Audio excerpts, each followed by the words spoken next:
Hello दोस्तों, orthopaedic से जुड़े विभिन्न वीडियोज़ की श्रृंखला में एक बार फिर हम आपका बहुत बहुत स्वागत करते हैं। दोस्तों, समय समय पे यहाँ पर एसीएल के लिगामेंट के पेशेंट्स आते हैं जिनको कि एसीएल की इंजरी होती है और एसीएल की इंजरी के बारे में लोगों की अवेयरनेस आपको पता ही है बहुत कम है। तो हमारा जो चैनल है वो एसीएल के बारे में लोगों को अवेयरनेस बढ़ाने के लिए ही बनाया गया है।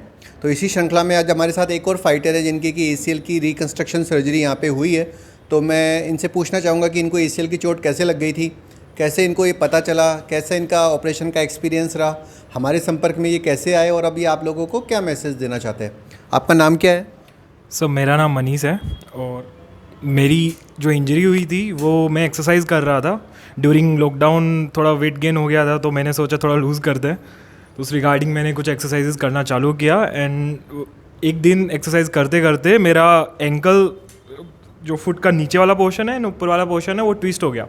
उस टाइम पे मुझे नहीं पता था कि ACL टाइप की कोई लिगामेंट्स ये होते हैं। फिर नॉर्मल पेन हुआ, मैंने अपने जो डॉक्टर है उनसे कंसल्ट किया तो उन्होंने बोला आप एक बार MRI करा लीजिए तो आपको थोड़ा बहुत पता चल जाएगा। तो मैंने MRI कराया। MRI में रिजल्ट आया ACL के बारे में कि आपका ACL में ग्रेड 2 इंजरी है, स्प्रेन है। तो उसके बाद मैंने देखा ACL के बारे में। फिर उसके बाद मैं सर्च कर रहा था कि कोई अच्छा डॉक्टर मिल जाए जो इसके लिए मुझे गाइड कर दे कि ACL में। मनीष, मैं आपको एक बार इंटरप्ट करना चाहूँगा। जो आपको ACL की इंजरी थी उससे आपको दिक्कत क्या हो रही थी? मैं मैं चल रहा था तो मुझे कॉन्फिडेंस नहीं आ रहा था चलने में। स्पेशली जब मैं स्टेज चढ़ रहा था तब मुझे डर लग रहा था कहीं मैं गिर ना जाऊँ, तो मुझे सपोर्ट लेके स्टेज चढ़नी पड़ रही थी। जॉगिंग भी नहीं कर पा रहा था, मैं नॉर्मल वॉक कर पा रहा था, बट वॉक करते टाइम भी मुझे पेन हो रहा था। कभी आपका पैर घूम भी जाता था क्या? घूमने का नहीं, ऐसा मेरा सिचुएशन नहीं हुआ। तो मैं इतना ज़्यादा चलने का मैंने ट्राई नहीं किया। जब भी मैं चल रहा था तो मैं काफ़ी संभल के पैर रखा। मतलब आपने अपनी एक्टिविटीज़ को थोड़ा बहुत मॉडिफाई कर दिया था? बहुत ज़्यादा मॉडिफाई कर दिया था एक्चुअली। तो फिर जब आपने उसके बाद एक बार दोबारा MRI कराई, थोड़े दिन आपने कंजर्वेटिवली फिजियोथेरेपी ट्रीटमेंट ट्राई किया था? हाँ, मैंने फिजियो ट्राई किया था क्योंकि मुझे लगा कि मे बी उससे मैं रिकवर हो जाऊँ, बट एक महीने बाद फिजियो से कोई पॉजिटिव रिजल्ट नहीं आया। फिर उसके बाद मैंने वापस से MRI कराया और पता चला कि साइज सर्जरी ही बेस्ट ऑप्शन है मेरे लिए। क्योंकि आपकी जो सेकंड MRI थी उसमें जो दोनों ही बंडल थे वो पूरे टॉर्न आ रहे थे। तो आप ये बताइए, आप काम क्या करते हैं? मेरा मेन प्रोफेशन तो सॉफ्टवेयर इंजीनियरिंग है। तो मैं फ्रीलांसिंग काम करता हूँ, सॉफ्टवेयर क्रिएट करता हूँ। इतना ज़्यादा मेरे स्पोर्ट एक्टिविटीज़ नहीं है, बट फिर भी अगर मैं नॉर्मल एक्टिविटी कर रहा हूँ उसमें भी मुझे इश्यूज़ आ रहे हैं, पेन हो रहा है, तो मैं वो चीज़ बियर नहीं कर सकता था। तो इसलिए फिर मैं डॉक्टर नवीन सर से मिला और उन्होंने मुझे सजेस्ट किया कि आप एक सर्जरी के लिए चले जाना चाहिए आपको। ऑपरेशन के दौरान का आपका एक्सपीरियंस कैसा रहा? ऑपरेशन सर्जरी से पहले काफ़ी स्केप्टिकल था कि पता नहीं कितना पेन होगा, पता नहीं कितने टाइम बाद मैं कुछ कर पाऊँगा। तो उस चीज़ के लिए फिर मेरा इनसे कंसल्ट किया तो इन्होंने बोला कि आपको नहीं होगा, आप ज़्यादा चिंता कर रहे हैं, ऐसा नहीं होगा। फिर सर्जरी का एक्सपीरियंस भी मेरा काफ़ी बढ़िया था, स्टाफ भी काफ़ी कोऑपरेटिव था और काफ़ी काइंड था। इवन ड्यूरिंग सर्जरी ऐसा नॉर्मल कॉन्वर्जेशन चल रहे थे जैसे कि तुम फ्रेंड्स के और फैमिली के साथ कॉन्वर्जेशन करते हो, तो वो भी काफ़ी एक पीस ऑफ माइंड मिल गया था मुझे उस टाइम पे भी। यहाँ पे किसी किस्म का डर या घबराहट नहीं लगी? क्योंकि लोग ऑपरेशन के नाम से कई लोग डरते हैं कि पता नहीं ऑपरेशन होगा तो क्या हो जाएगा, ऐसा कुछ लगा आपको यहाँ पे?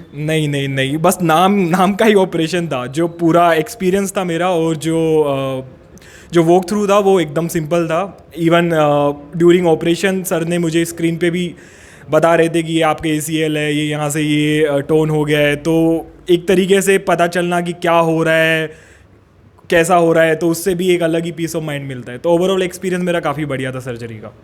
तो ठीक है मनीष, हम आपको बधाई देते हैं यहाँ की जगह का चुनाव करने के लिए। जो और भी सॉफ्टवेयर इंजीनियर हैं, एजुकेटेड लोग हैं, प्रोफेशनल हैं जिनको कि ACL इंजरी है, आप उन्हें क्या मैसेज देना चाहोगे?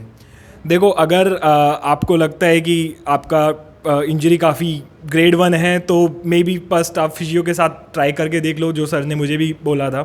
और अगर आप उससे रिकवर कर पाते हो, आपकी डेली एक्टिविटीज़ वापस ऑन ट्रैक हो पाती है, तो ठीक है, आप अवॉइड कर सकते हो।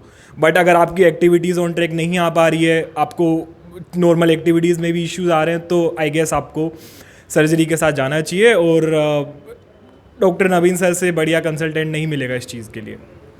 हम आपको बधाई देते हैं इस जगह का चुनाव करने के लिए और पूरी उम्मीद करते हैं कि जल्दी ही आप फिट हो जाओगे। हम लोग आपको समय समय पे व्हाट्सएप के द्वारा वीडियो पे जो भी एक्सरसाइज है वो भेजते रहेंगे, ताकि आपको कहीं फिजियोथेरेपिस्ट की भी हेल्प की ज़रूरत नहीं पड़ेगी और ऑनलाइन ही आपको सारी हेल्प मिलेगी। आप शायद आपको दोबारा इस हॉस्पिटल में बार बार आने की ज़रूरत भी नहीं पड़ेगी। 15 दिन बाद आपको स्टिच निकलवा लेने हैं और ये जो वॉकर आपके पास है इसको 15 दिन यूज़ करना है, उसके बाद आपको वॉकर यूज़ नहीं करना है। और जो नी ब्रेस है वो आपको 6 वीक्स लगाना है, उसके बाद ब्रेस नहीं लगाना है। और नी बेंडिंग आपने कल से ही स्टार्ट कर ही दी है, आज से स्टार्ट कर दी है, तो आपको 1.5 महीने में पूरी नी बेंडिंग करनी है, ठीक है। इसके अलावा भी अगर आपको छोटी से छोटी बात भी हो तो आप व्हाट्सएप के द्वारा हमसे कांटेक्ट कर सकते हैं। आपको मतलब मन में हल्का सा भी डाउट हो तो आपको सोचने की ज़रूरत नहीं है कि मैं किससे पूछूं या कौन मेरे डाउट क्लियर करेगा, क्योंकि हमारी जो 24/7 व्हाट्सएप ACL हेल्प प्रोग्राम है, जिसमें कि पेशेंट का छोटे से छोटा डाउट कि इसे क्या खाना चाहिए, क्या सप्लीमेंट चाहिए, कैसी एक्सरसाइज करनी चाहिए, क्या करना है, क्या नहीं करना है। इवन कई लोग मुझसे पूछते हैं कि सर सर्जरी के बाद वैक्सीन लगवाएं नहीं लगवाएं, इस तरह की स्मॉलेस्ट बात भी हम आपको क्लियर करते रहेंगे। तो कोई कम्युनिकेशन गैप नहीं बनेगा, क्योंकि कई लोग क्या है बहुत बड़े बड़े कॉर्पोरेट्स में सर्जरी करवा तो लेते हैं, लेकिन उसके बाद उनको कोई फीडबैक नहीं मिलता। वो लोग भी हमारे पास प्रोग्राम ज्वाइन करने आते हैं कि सर हमने सर्जरी करवा ली, 4-4, 5-5 लाख रुपए भी खर्च हो गए, लेकिन अब एक कम्युनिकेशन गैप बन गया है और हम अपने डॉक्टर से इजीली एक्सेस नहीं कर पा रहे, या रिमोट एरियाज़ में और डॉक्टर से बात नहीं कर पा रहे। तो वैसी फीलिंग आपको बिल्कुल भी नहीं आएगी और मुझे पूरी उम्मीद है कि आप पूरे फिट हो जाओगे। और बाकी सब लोग भी जो इस वीडियो को देख रहे हैं, मैं आपको यही रिकमेंड करूँगा कि ऐसी जगह का चुनाव करें जहाँ पर कि एक्सेसिबिलिटी हो, डॉक्टर आपके साथ अप्रोचेबल हो, जिससे आप अपनी बातें डिस्कस कर सकें, क्योंकि ये एक ऐसी सर्जरी है जिसमें कि आपको समय समय पे गाइडेंस की ज़रूरत पड़ेगी। ये कोई अपेंडिक्स की या हर्निया की सर्जरी नहीं है कि एक बार आपने कराई आप घर आ गए और आप सब कुछ भूल जाओ, आपका काम हो गया। इसमें तो आपको हर महीने आपके डॉक्टर से कॉन्टैक्ट करना पड़ता है और फिजियोथेरेपी गाइडेंस लेनी पड़ती है। तो ऐसे में ऐसा डॉक्टर का होना जिसके साथ कि आपकी एक मानसिक ट्यूनिंग है, जिससे आप इजीली कुछ बात पूछ सकते हो, वो अप्रोचेबल हैं और आपको हमेशा हेल्प के लिए उपलब्ध हैं, ये बहुत फ़ायदेमंद रहता है। तो आई होप ये पॉइंट्स आपको हेल्प करेंगे और मनीष को हम पूरी बधाई देते हैं कि ये पूरे फिट हो जाएंगे। थैंक यू दोस्तों, बेस्ट ऑफ लक।